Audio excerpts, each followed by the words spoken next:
Kryedemokrati Sali Berisha, gjatë fjalës së mbajtur në protestën para kryeministrisë, e nisi fjalimin e tij me një vale akuzash të forta dhe të drejtë për drejta ndaj kreut të qeverisë Edi Rama.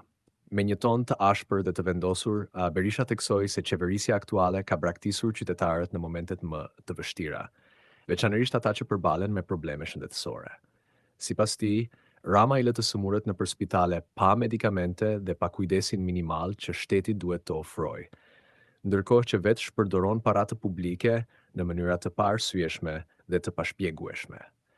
Berisha akuzoi kryeministrin se përdor buksetin e shtetit për luks personal, duke përmendur blerjen e automjeteve të shtrenjta, udhëtimet me avion privat dhe shishet e verërave që arrin në çmime marramense.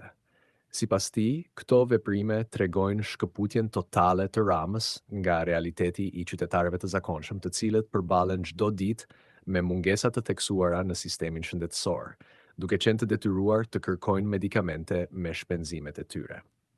Teksa komentonte deklaratat e Ramës, i cili më herët kishte thënë se ka pasur një eksperiencë të hidhur personale me sëmundjen, Berisha u shpreh se e uron që ta kalojë sa më shpejt dhe me sukses.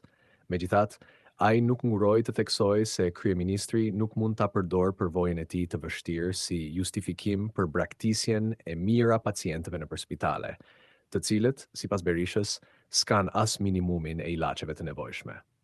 Kënak sytë e tij me kopshtinë e Edenit. Paratë e shtetit i përdor për të blerë vetura luksoze të kushtueshme, shishe vere të rreth 4.000 euro apo udhëtime të panevojshme me avion privat.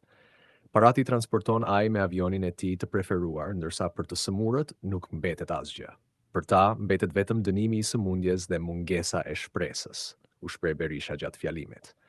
Ai vazhdoi duke akuzuar Ramën për hipokrizi, duke thënë se është e pafallshme që ai t'u flasë qytetarëve për eksperiencën e tij personale, kur vetë ka pasur akses në çdo lloj mjekimi modern që ekziston, ndërsa qytetarët e zakonshëm të njerëks, siç i quajti Berisha, janë të